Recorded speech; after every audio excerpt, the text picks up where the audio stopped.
Kezaliman yang sudah memuncak pasti akan berakhir, pasti menemui ajalnya. Setelah 8 tahun kekuasaan Jokowi, apa yang kita lihat dan rasakan sekarang ini? Saya lihat seluruh agenda rezim Jokowi sejak jadi presiden sampai sekarang, selama 7 tahun, makin kelihatan jelas.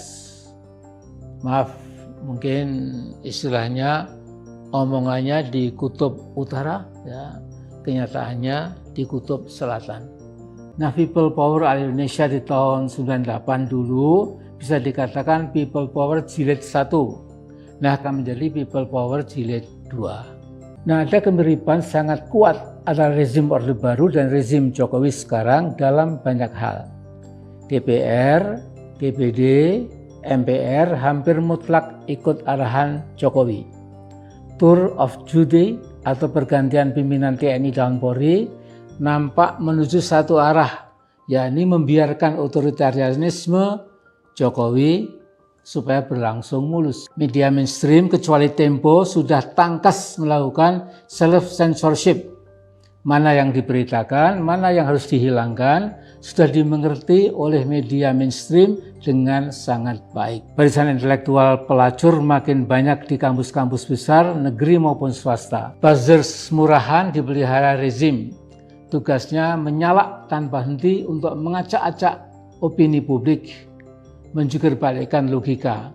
Tugas mereka cukup jelas, amar mungkar nahi ma'ruf, membangun kebatilan dan menghancurkan kebenaran.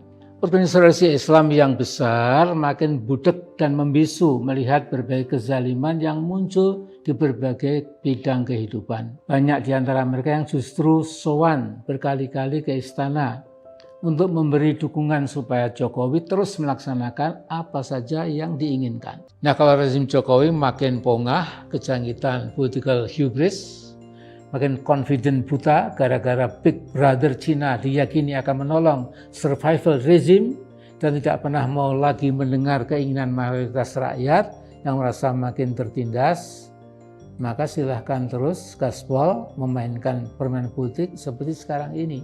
Cuma saya ingatkan, di dunia yang fana ini, apapun dan siapapun pasti menemui batas akhirnya. Dalam istilah Al-Quran, segala sesuatu di alam raya pasti menemui ajal atau batas akhir atau kematiannya. Rezim Jokowi, non jauh di sana sudah ada kelihatan itu gejala-gejala people power gitu. Warahmatullahi wabarakatuh. Alhamdulillahirabbil alamin. Wassalatu wassalamu ala asyrafil anbiya'i wal mursalin wa ala alihi wa sahbihi ajma'in. Saudaraku, people power bukan barang baru di Indonesia. Pada tahun 1998, kita menyaksikan gerakan pemuda, pelajar, mahasiswa, dan masyarakat luas turun ke jalan. Mereka berhasil menumbangkan rezim yang sudah bercokol lebih dari 30 tahun. Pak Harto yang masih mengendalikan kekuatan militer dan polisi plus 1.000 orang anggota MPR akhirnya tumbang oleh kesaktian people power waktu itu. Nah, ada kemiripan sangat kuat antara rezim Orde Baru dan rezim Jokowi sekarang dalam banyak hal.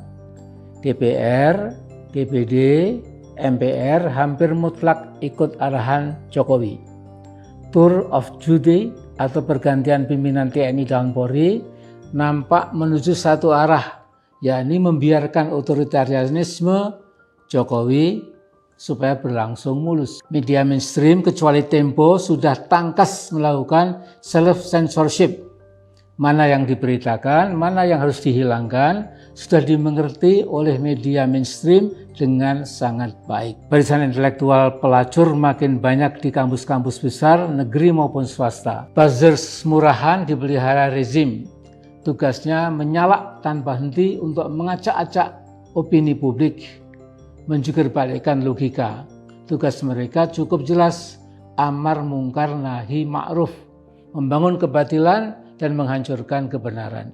Organisasi Islam yang besar makin budek dan membisu melihat berbagai kezaliman yang muncul di berbagai bidang kehidupan. Banyak di antara mereka yang justru sowan berkali-kali ke istana untuk memberi dukungan supaya Jokowi terus melaksanakan apa saja yang diinginkan. Hampir semua ketua partai juga sowan ke istana.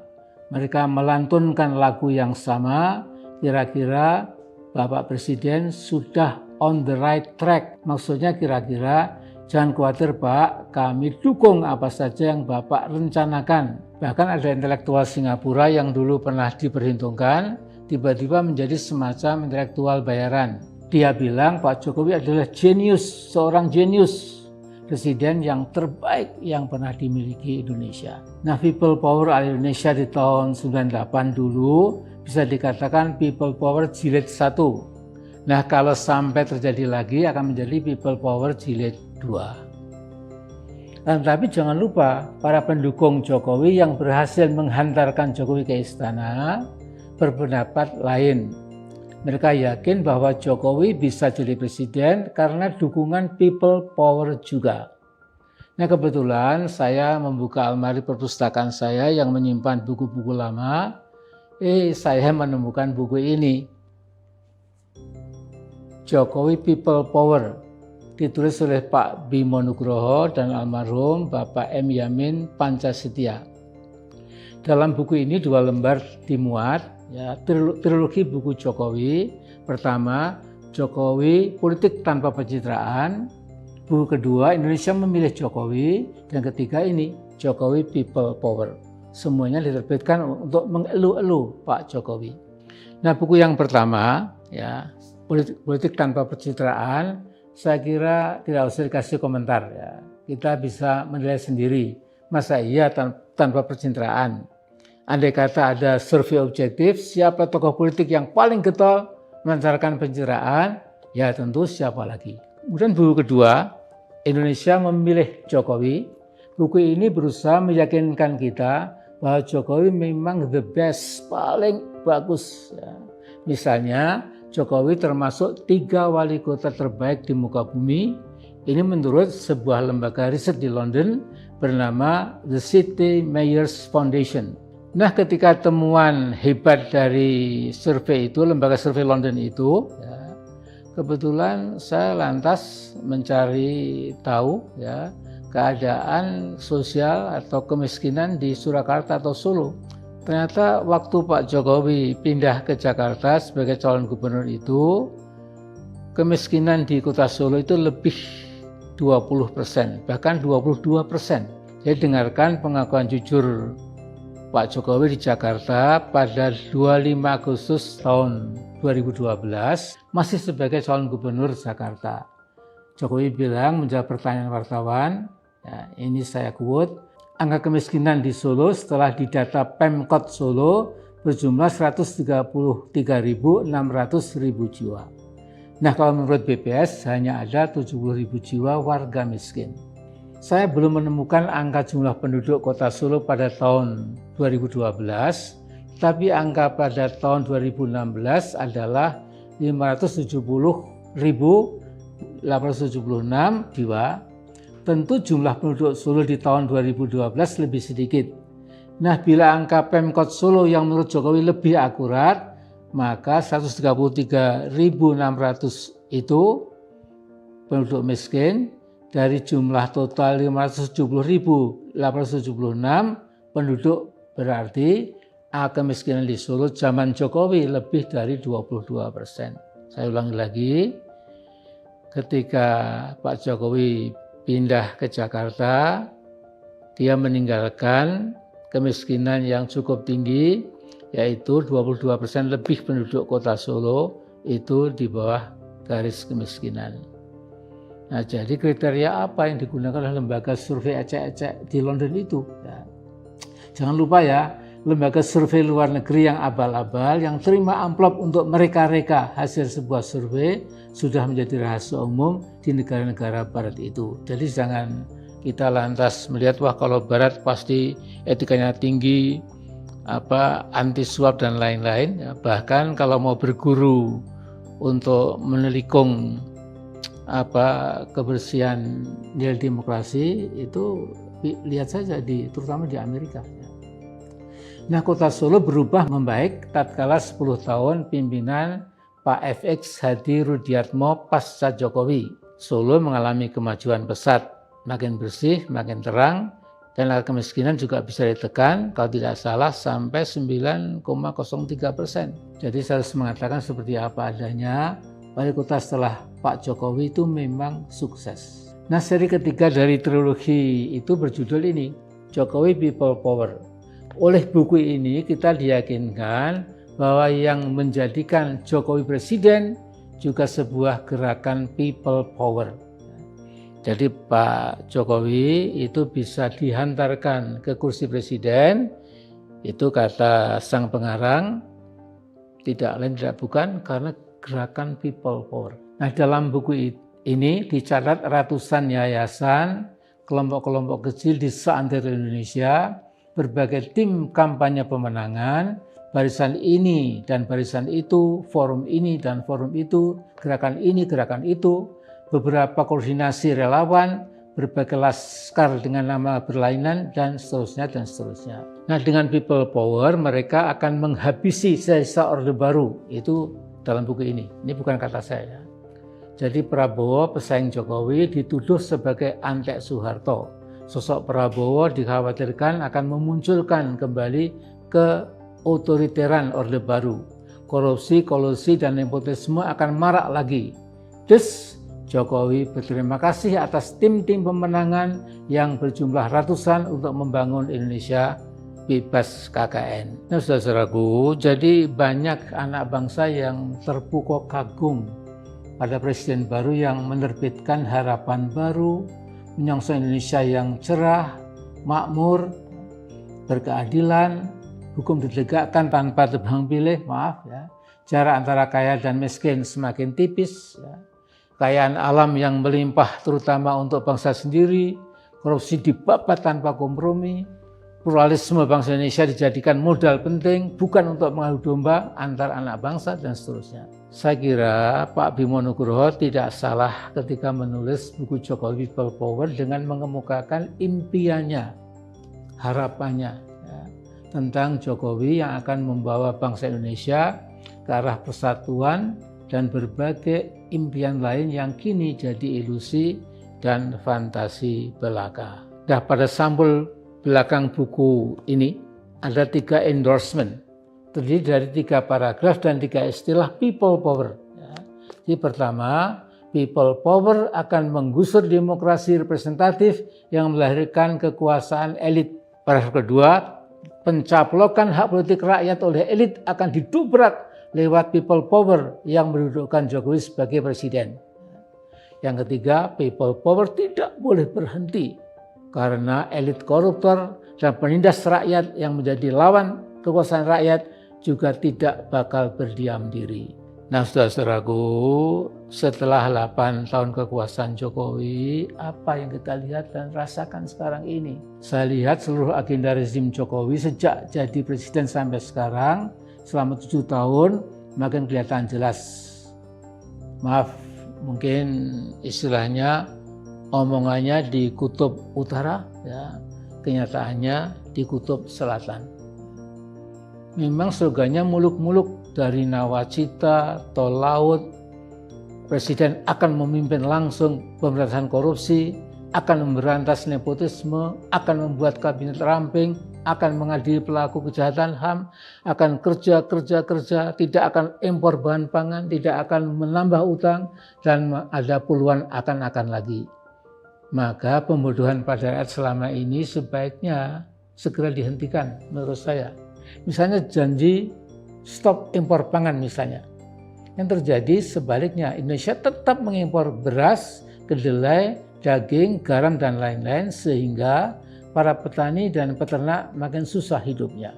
Utang luar negeri zaman rezim Jokowi sudah membengkak sampai 6.711 triliun. Dan ternyata menurut Tempo ada utang tersembunyi kepada Cina sebesar 247 triliun. Nah, perlahan tapi pasti Indonesia akan masuk ke perangkap utang debt trap Cina. Itu pasti. Nah, rezim Jokowi boleh jadi bisa terlihat sebagai a government by political clowns. Pemerintah yang terdiri dari pelawak-pelawak politik. Saya tidak berani menyebutkan a government by political bandits government dari bandit-bandit politik ya, supaya tidak terlalu vulgar. Nah, saya catat beberapa hal yang makin suram dan gelap di Indonesia sekarang ini. Yang pertama, bangsa Indonesia telah terbelah dengan politik Jokowi yang partisan. Kekuatan-kekuatan Islamofobia dalam rezim Jokowi meletakkan umat Islam Indonesia sebagai musuh politik. Ulama yang bersikap kritis dikriminalisasi dengan segala macam dalih. FPI yang berhasil melakukan demo damai terbesar sepanjang sejarah Indonesia dibubarkan lewat keputusan politik. Padahal ketika FPI yang dikomandoi oleh HRS, Habib Rizik Syihab, melancarkan aksi damainya, seluruh etika politik dan tertib hukum dipatuhi secara maksimal. Hampir tidak ada rumput atau tanaman kecil rusak gara-gara diinjak.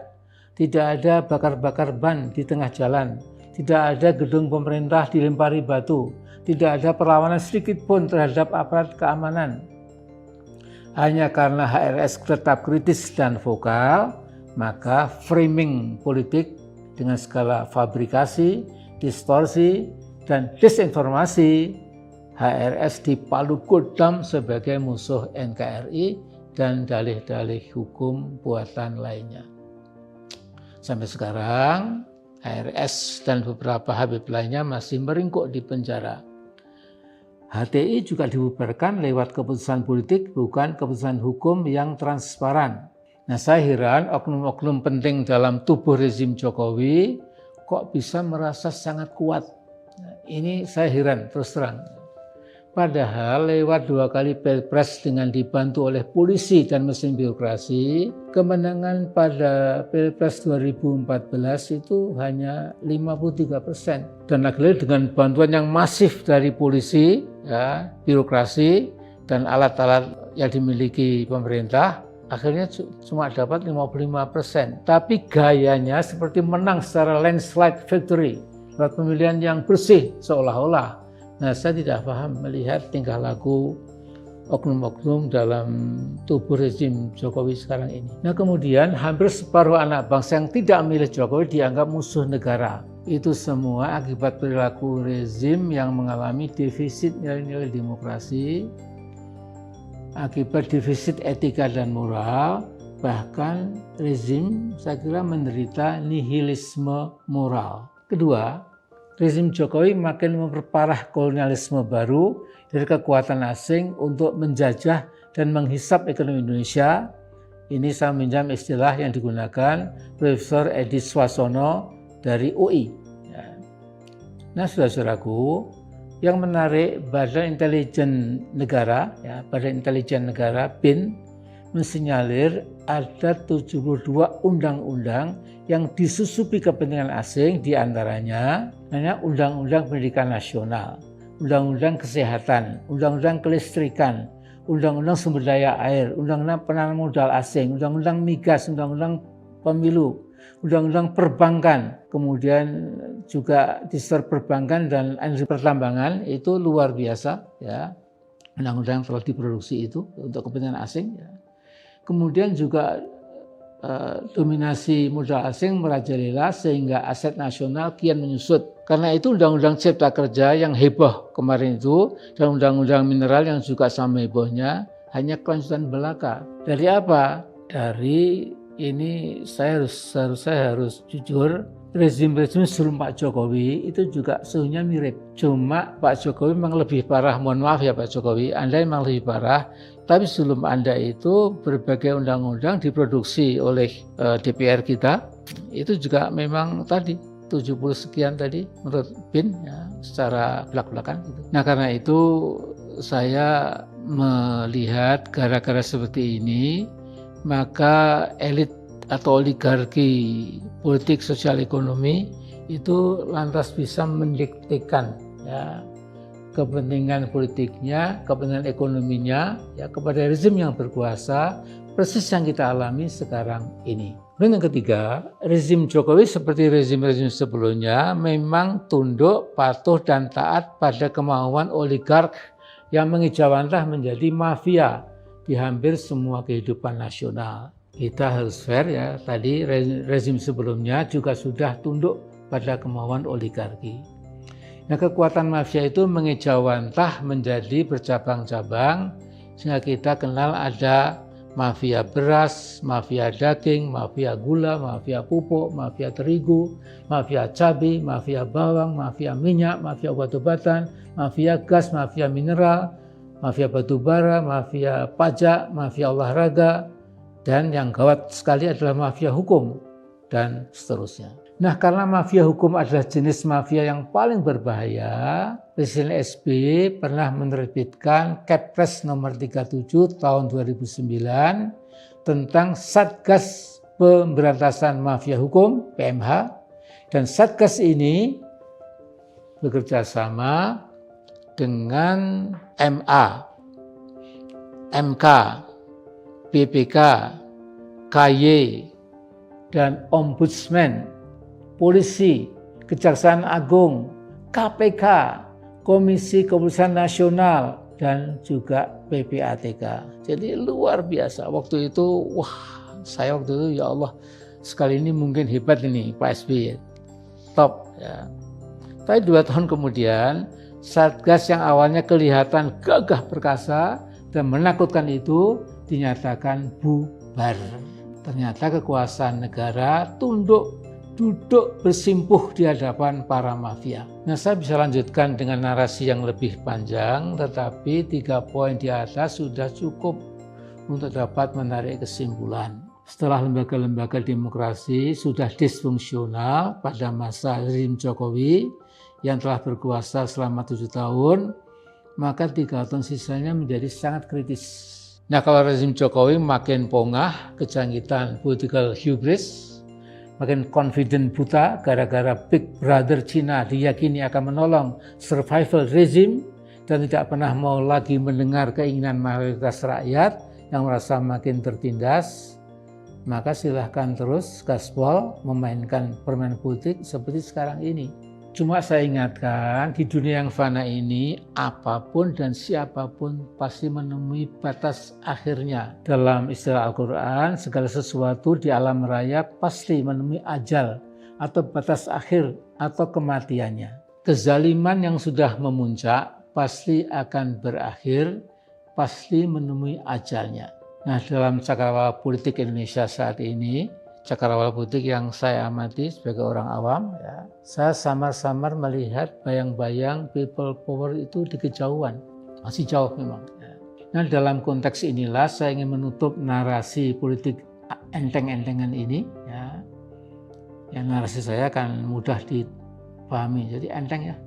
Dengan mengingatkan kita semua, yaitu peringatan Al-Quran, saya bacakan terjemahannya. Maka apabila mereka melupakan peringatan yang telah diberikan pada mereka, kami akan membuka pintu kesenangan buat mereka.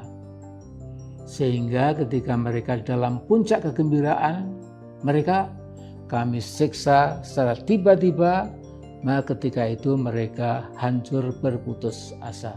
Jadi falamma nasu ma dzukiru bihi fatahna alaihim abwaba kulli syai' hatta idza farihu bima utu akhadnahum baghtatan fa idahum mublisun. Jadi ini konteksnya, kalau ada penguasa yang lalim, yang tidak lagi menggubris atau mendengarkan kritik-kritik yang diarahkan kepadanya, maka orang Jawa bilang rezim itu akan dilulu.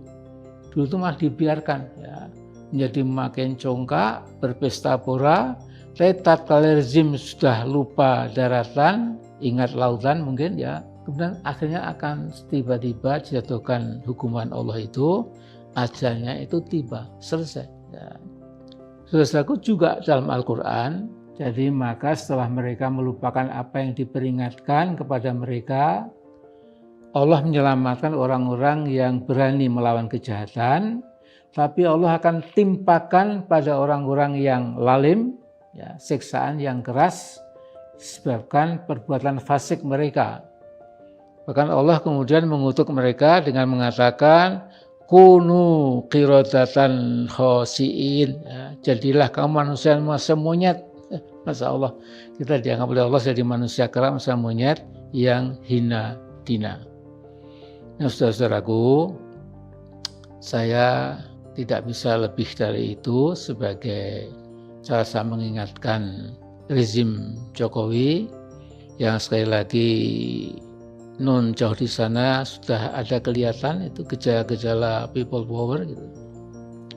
Maka masih ada waktu 2 tahun buat kelangsungan pemerintahan Pak Jokowi. Kalau ada kesadaran, kerendahan hati untuk introspeksi atau mawas diri, tentu masih ada harapan. Jadi tolong dengarkan cerita sebagian besar rakyat yang mendambakan keadilan. Jadi jangan takut lawan oligarki, penghisap darah rakyat, dan berendah dirilah di hadapan Yang Maha Esa dan Yang Maha Kuasa. Kita semua berlomba dengan sang waktu. Masih ada waktu 2 tahun Pak Jokowi. Nah, singkirkan jauh-jauh kemungkinan 3 periode presiden yang dicoba dipompakan oleh para jongos korporasi. Mereka sedang akan menghancurkan Indonesia dengan wacana 3 periode itu, jadi jangan percaya.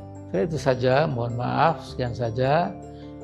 Kalau diterima alhamdulillah, kalau tidak juga lupakan saja. Nah, ini hanya kewajiban saya memberikan mau'idhah hasanah, tadhkirah. Assalamualaikum warahmatullahi wabarakatuh.